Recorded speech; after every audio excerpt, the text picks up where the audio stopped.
Hello there, Lunar Squadron, and welcome to the year of LEGO Star Wars: The Skywalker Saga. Now, to kick off the festivities, we are actually going to journey into the past in order to properly appreciate the future. It has now been over 5 years since the last LEGO Star Wars game was released, that being LEGO Star Wars: The Force Awakens, and as we begin to prepare to hopefully usher in the next era of LEGO Star Wars, we here at Lunar Squadron thought it would be good to sit down and do a direct head-to-head graphical comparison between LEGO Star Wars: The Force Awakens and the upcoming LEGO Star Wars: The Skywalker Saga. We're talking character models, we're talking environments, we're talking about everything, and we are just going to see how far TT Games has come over the last 6 years since the previous LEGO Star Wars game. But before we jump into this video and get into everything, I believe we have a brief message, don't we, Andreas? That's right, Nick. Now, before we get into some of those, honestly, quite shocking and drastic comparisons between The Force Awakens and what we have to look forward to in the Skywalker Saga, it's the new year, which means that we all have our resolutions. I'm going to kick it off to Bosk to share his New Year's resolution this year. Bosk, what is your resolution? I will track you through the void. You are my prey. Shit, Bosk, most people just go to the gym. That's pretty aggressive. Anyway, let's get into the video.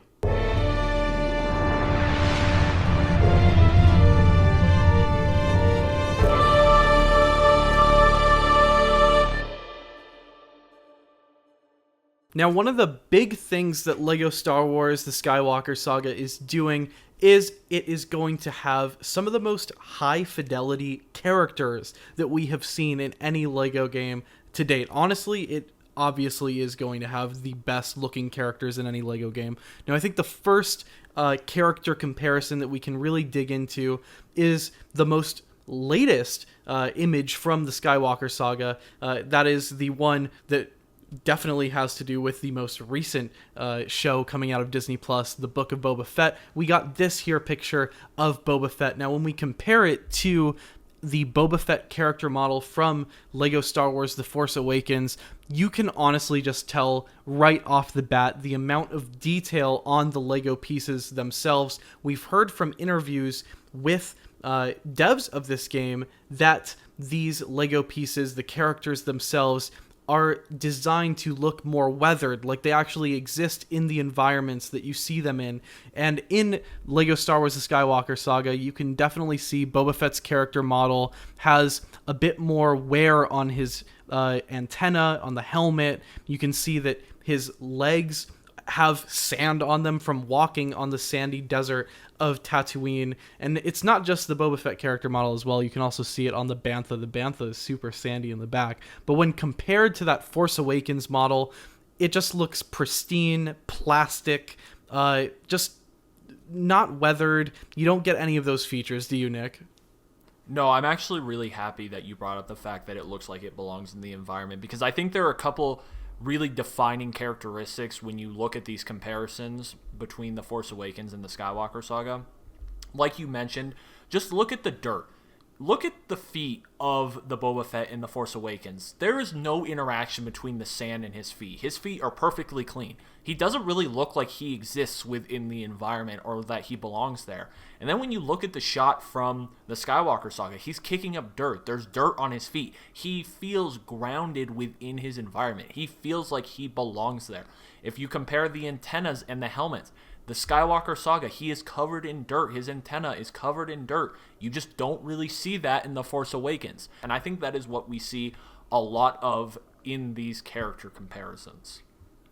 Yeah, and I think the final thing to mention about this here comparison is the lighting. I know it's not necessarily about the character, however, it has a lot to do with how we perceive the character within that space. If you look at the lighting in The Force Awakens, there's just kind of this like dull atmosphere surrounding the sky and the background, and then there's kind of this dull white light that is shining on characters such as Boba Fett here, whereas in the Skywalker Saga picture, you can clearly see there's this bright blue sky that has clouds in it, and you can actually see, Boba Fett casting this shadow. The lighting on the Tatooine sand is just the backdrop itself, the sand, the rocks, it just looks more photorealistic through and through. And we're going to see that environmental effect kind of playing a key role here in some of these images, right, Nick? Yeah, definitely. So the next character comparison I want to jump into is Obi-Wan, our favorite character. Everyone loves him. We all love him. Obi-Wan. So let's do a comparison of how he looks in the Skywalker Saga versus how he looked in The Force Awakens. Now, one of the big things I noticed off the bat between the two character models is if you take a look at the Skywalker Saga's model, more importantly, looking at his face, his beard is more detailed in the Skywalker Saga. He has more facial detail. You take a look at The Force Awakens, Obi-Wan, his beard is just smooth. It looks like someone just took honestly, looks like someone took a brown colored pencil and just drew a little beard on him real quick. And you just don't get that when you look at the character model in the Skywalker Saga. Now, I think the big thing here from these pictures, Andreas, is really actually the lightsabers and the way that they're interacting with the character model and the way that they're interacting with their environment. So if you take a look at the Skywalker Saga, the lightsaber hilt, it's shiny, it's reflective. It is reflecting the light from the lightsaber that is emanating. If you take a look at The Force Awakens, on the other hand, the hilt is very dull. It doesn't reflect. It just isn't very exciting. There's not a lot of interaction going on between the hilt and the environment. And then when it comes to the blade itself, if you look at the character models in the Skywalker Saga, you can see the blade reflecting off their faces. You can actually see the lightsaber blade on both Anakin and Obi-Wan's faces. And when you take a look at our comparison to Anakin and Obi-Wan in The Force Awakens, they just have this light, this white light that is emanating on them. You don't see the blade. So this comparison really showcases to me the improvements in lightsaber graphics between The Force Awakens and the Skywalker Saga among the facial improvements for both, honestly, Anakin and Obi-Wan. Yeah, I mean, I think you hit kind of everything there for this shot, and obviously a lot of these images kind of speak for themselves. The next one being our Life Day short that we got of Chewbacca. One of the key things that Nick actually pointed out here when we were looking through these earlier is just how detailed the bandolier is on the Chewbacca model in the Skywalker Saga when you compare it to The Force Awakens. The Force Awakens model looks very, again, clean, pristine. That bandolier looks, it just doesn't have that feeling like Chewbacca's actually wearing the bandolier. In the Skywalker Saga model, his hair is just a lot more defined. It's sharp. The curves in the model look almost hand-carved and hand-painted and worn by the environment on Kashyyyk. And again, that lighting on Kashyyyk, you get more of that hazy feeling from the sky in the background, whereas, the Jakku background is just that same dull white light that we get. And speaking of lighting, just take a look at this comparison of this Kylo Ren shot. You can see the sun from the backdrop from this shot from Crate on The Last Jedi in the Skywalker Saga. That sun kind of piercing through the back end of this shot. You could see it reflecting off of the AT-MT in the background, whereas this shot of Kylo Ren, just lighting is just not present at all in this shot. Imagine can you locate where the sun is in this shot? It's probably to the right of the screen, but I can only tell you that because of the shadows on the ground. You can't tell that from the reflections, from the way that those speeders in the background or any of the wreckage in the background is reflecting light. There's just no reflection whatsoever. And the other big difference that we noticed here is the lightsaber, right, Nick? Yeah, there's a couple things when it comes to the lightsaber. One, the blade itself in the Skywalker Saga, it really tries to capture more of that movie detail. It really tries to make itself look like the lightsaber does in the films. You don't really get that from the blade in The Force Awakens. It's really, honestly, a weak blade for Kylo especially. And the other big difference here is the hilt. Actually, The Force Awakens, this is one thing I think The Force Awakens wins in, is that the hilt is actually separated from the blade in The Force Awakens, and a part of the hilt or the crossguard, I should say. You don't see that in the Skywalker Saga. The crossguard is a part of the blade. It's kind of weird, but I believe this is how the actual Lego pieces are doing it, so I understand why they did it. But these two shots really just kind of showcase the differences again in the lightsabers between these two games, and I don't know. I like what they're doing with the Skywalker Saga's lightsabers. Now, the next big difference that we want to really highlight here is the difference in environment between the Skywalker Saga and The Force Awakens. I think the first big difference, this massive difference, is, like we've been saying, how these pieces are interacting with the environment. And there really is no better place to see that interaction than in the Hoth scenes that we've seen with Han Solo, right? Yeah, the Hoth scenes we've seen with Han Solo compared to the Starkiller base scenes we see with Han and Finn and Chewbacca. I want to turn your attention to this shot from LEGO Star Wars The Force Awakens, where our characters are literally knee-deep in snow, and they are being snowed on, and there is no difference in their character models. There is no snow sticking to them. The snow is not landing on them. There really just is a disconnect between the player models or the character models and the environment. The snow just kind of exists. It doesn't interact with the character models. Now, that is not the case when it comes to the Skywalker Saga. I want to point you to the shot from one of the trailers of Han riding a Tauntaun through Hoth. You can clearly see that the snow is interacting with both the Tauntaun and Han Solo. He is covered in snow. You see it all over his head. You see it on his jacket, on his legs. You see it on the Tauntaun.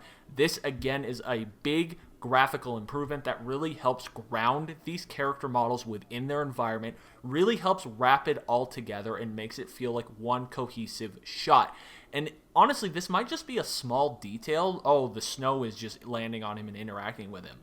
But in my opinion, Andreas, I don't know how you feel about this. Stuff like this makes a big difference. Small details like this add up to big changes and big improvements when it comes to these games.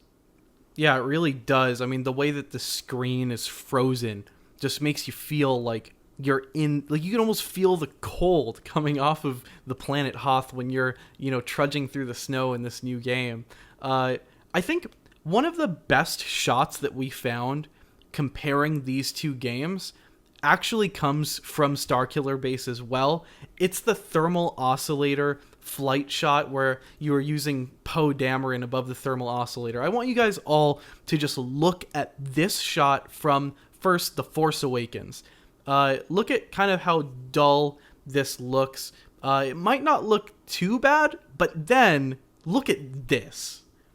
This shot is from Star Wars, the Skywalker Saga now. You can just see the smoke coming off of the thermal oscillator. Look at the mountains in the backdrop.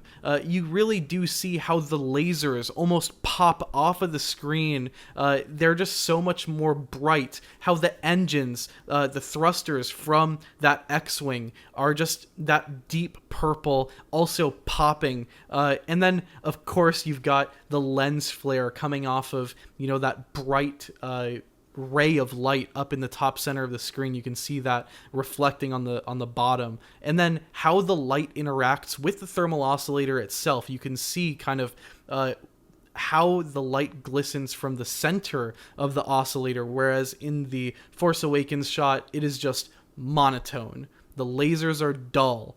I can't really tell you where the light source is at all in this image. Just images like this show the stark contrast in detail and graphics between these two games, right? Yeah, I mean, this shot says it all. Look at the lighting. Look at the detail differences between the oscillator in The Force Awakens and the Skywalker Saga. Look at the reflections. Look at the lasers. I mean, honestly, look at everything. This shot really just showcases the huge graphical improvements from The Force Awakens going into the Skywalker Saga. You really don't have to say much. If you just look at this and you tell me you don't see a difference, then you need to go see an eye doctor because you might be blind. Speaking of improvements, the next shot is actually from Takodana, and we're talking about Maz's castle, and we were able to find a very similar shot from The Force Awakens of Rey scaling the side of the castle, just like we see in the trailer for LEGO Star Wars The Skywalker Saga. And I believe this is another one of those, just take a look at this shot, look at the two, and you just cannot tell me you don't see huge graphical improvements between the two games. Andreas, I know when you first found this, you were all about the bricks, weren't you?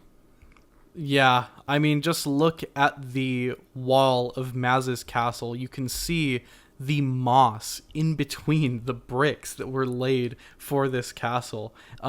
You can see the texture on those bricks, kind of cracks. It shows the history of the building, whereas, you know, the Force Awakens Maz's castle looks like it was just built yesterday. Pristine, just no real detail like you get in the Skywalker Saga version. You said it yourself, Nick. Just kind of look at these comparisons. It kind of gets you excited. The devil's in the details with the Skywalker Saga universe, and just thinking how big this galaxy is wouldn't mean anything if we didn't get these finite details right. And just shots like this kind of lead me to believe that there's something right here, that the details of this game are going to be, you know, just out of this world, second to none when it comes to LEGO games. Absolutely correct. Now, the last shot that I really want to focus on here in this video before we get out of here, the last pair of shots, is Rey on Jakku, and just the environmental differences between the two shots. Look at this shot from The Force Awakens. Andreas mentioned this earlier in the video. We are again looking at a very dull environment. The sky is some sort of blue. It's a very murky, muddy type of blue. It is not very aesthetically appealing to look at. And honestly, I feel this way about the complete shot. It looks very washed. There is not much color to it. It just is kind of dull and boring. And you really see this a lot throughout The Force Awakens. I felt this way about the shot with the thermal oscillator. Now take a look at this shot of Jakku from The Force Awakens. Yes, it is more of at that sunset time, but just look at the color. Look at the atmosphere. Look at the difference in the detail between the sands of the two shots. You can really see more detail. I think really what we are hammering home here, Andreas, correct me if I'm wrong, is the Skywalker Saga is just going to be so much better improved graphically when it comes to fidelity, when it comes to detail, when it comes to color, when it comes to lighting, just everything. And when you really sit down and compare the two games head to head and really see them, I think we were both shocked at just how big the difference was, because when we sat down and were planning this video, we didn't really think the difference was going to be this strong, did we? At least I didn't. I don't know how you felt, but man, seeing these compared head to head, it is honestly surprising how much better the Skywalker Saga is going to be when it comes to graphics. Yeah, I mean, with some of these shots, it's kind of hard to believe that we're in the same place. Like this shot of Rey just outside of Nima Outpost. It's the same place in the universe. You are just outside of Nima Outpost. However, the Skywalker Saga gives you this feeling like you're in the galaxy, like you can feel yourself, just the scale of the dunes, the scale of, you know, that atmospheric detail really levels you and grounds you at the same time in that universe. It's something that is going to make us feel like we are in this galaxy, this fully explorable galaxy, in a way like we've never, ever felt before. And, like, I don't want you guys to get the impression that we came here to, like, dog on this 5-year-old game. That's not really what we're doing here. We're not here to show, oh, look how bad The Force Awakens was. At the time, I loved playing through The Force Awakens. The real emphasis of this video is just how good of a LEGO Star Wars game we are about to get, guys. There's just so much here that is to be excited about. Let us know again what you guys are most excited about in the comments down below. Also, guys, let us know in the comments down below a Q&A question. You guys have a chance to win a mystery LEGO Star Wars LEGO set at our next Q&A. The way to participate in that is to subscribe to the channel, leave a Q&A comment down below, and of course like this video. It is the best way to get involved in this channel is, of course, to be subscribed to the channel so that you guys can see all of our videos as they release, so that you can see interesting content just like this, where we are doing frame-by-frame analyses of these two games. And rest assured, once this game eventually drops, I know a lot of guys have been asking this in the comments down below, we will be covering this game so very closely. So we are very excited at the future of 2022 and what it has to hold for this game. However, for today, that's gonna do it. Thank you all so much for watching, and as always, we will see you all next time.